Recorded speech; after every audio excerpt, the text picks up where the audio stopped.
En el caso de Ninas, a través de un proceso de reestructuración judicial que se llevó a cabo en Suecia, representantes de Ninas con representantes del régimen de Maduro acordaron un plan de reestructuración, a resultas del cual PDVSA perdió el 35% de acciones en Ninas, de forma tal que su participación se redujo del 50,01% a apenas el 15%.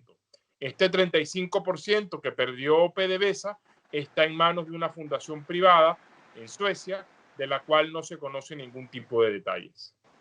Pero ¿por qué señalas en ese comunicado que agentes de Maduro intervinieron en esa reestructuración?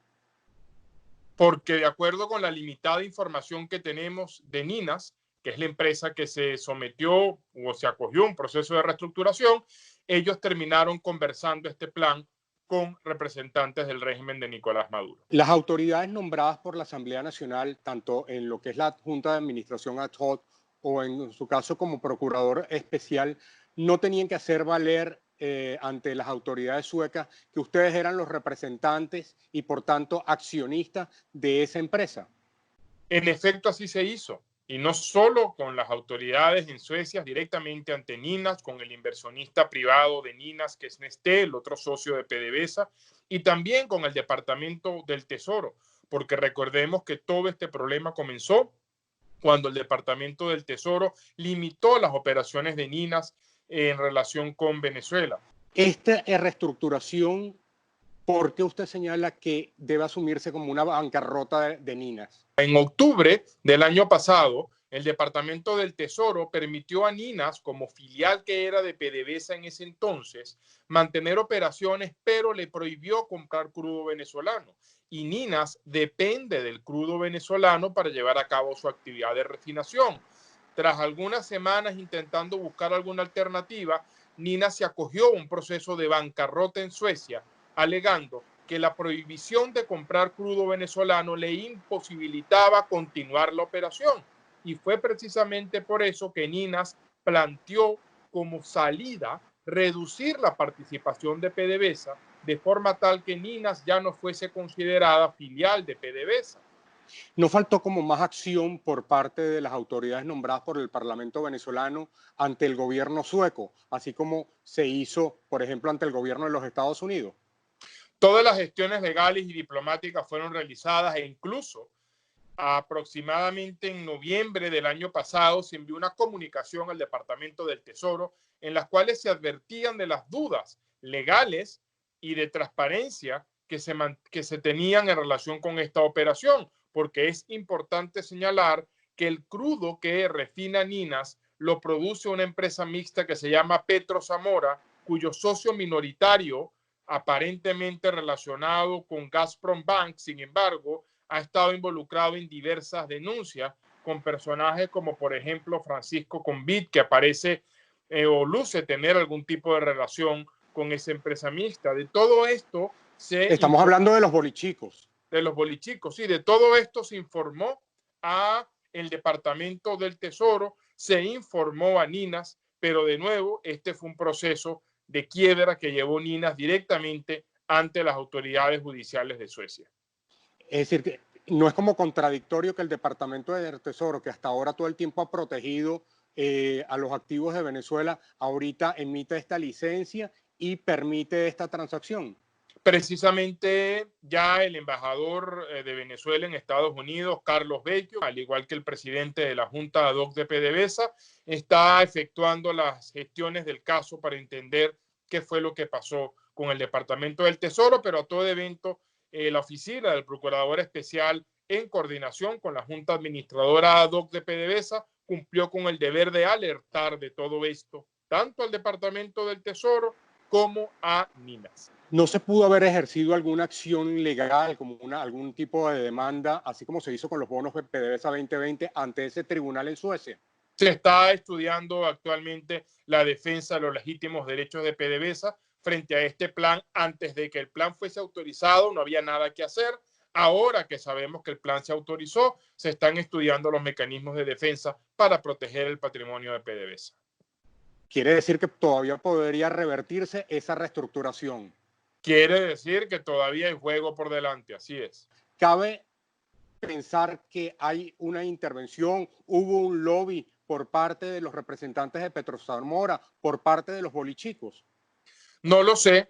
Lo que yo sí sé, y eso lo puede saber cualquiera que examine las gacetas oficiales, es que en un acta relacionada con Petrozamora, esta empresa mixta, de nuevo, cuyo socio minoritario pareciera tener alguna relación con Gazprombank, quien aparece mencionado en esa acta como representante del socio minoritario es Francisco Convit. Eso, por supuesto, fue una alarma que se activó debidamente y fue un hecho oportunamente advertido de nuevo, tanto al Departamento del Tesoro como a Ninas.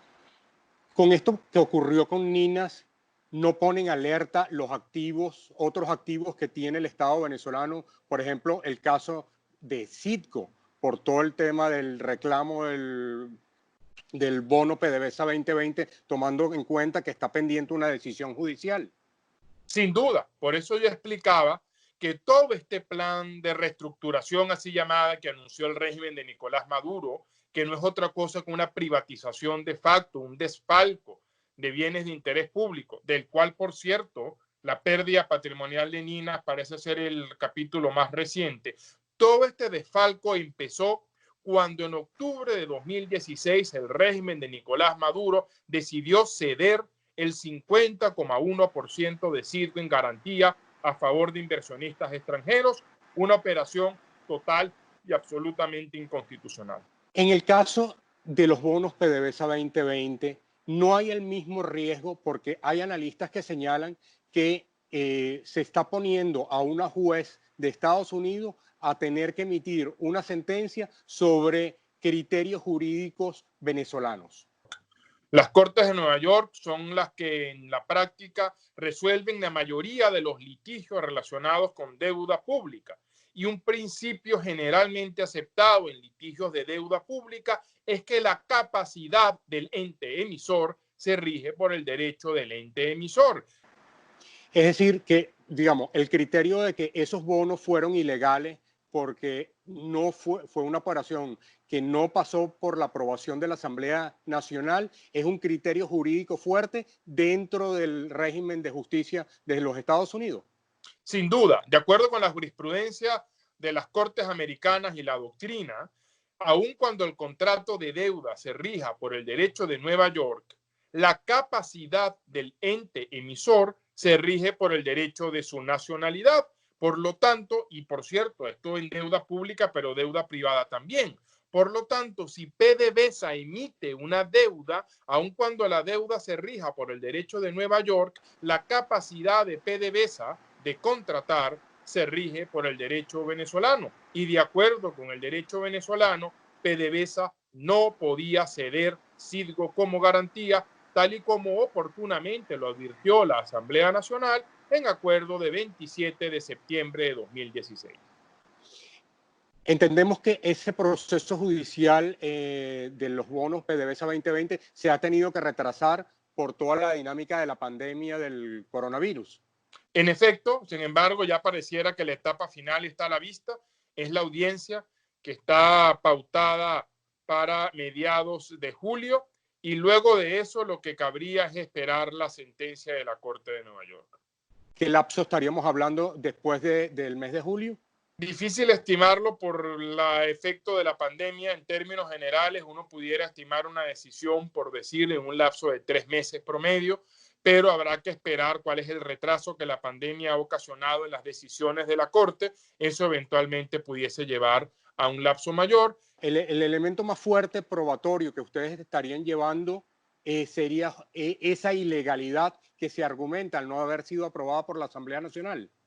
En efecto, y aquí quisiera aprovechar la oportunidad para aclarar que la oficina del Procurador Especial ha seguido la estrategia de la Asamblea Nacional en relación con los bonos 2020.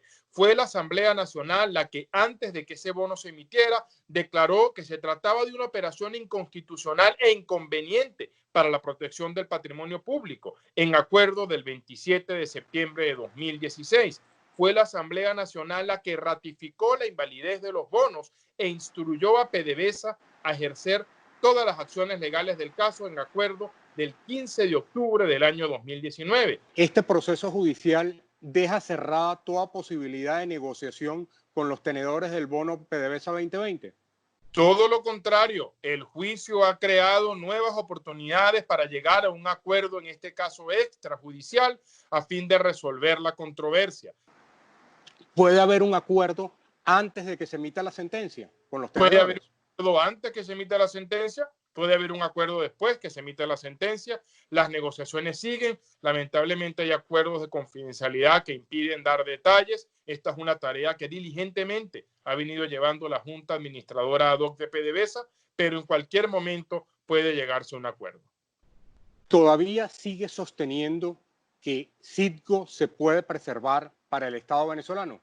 100%. Citgo se va a preservar mientras el gobierno esté a cargo del presidente encargado Juan Guaidó bajo los controles de la Asamblea Nacional. Citgo va a estar protegida. De no haber sido por el reconocimiento en Estados Unidos del diputado presidente de la Asamblea Nacional Juan Guaidó como presidente encargado, yo no tengo la menor duda de que hoy los venezolanos habríamos perdido Citgo como perdimos lamentablemente Ninas.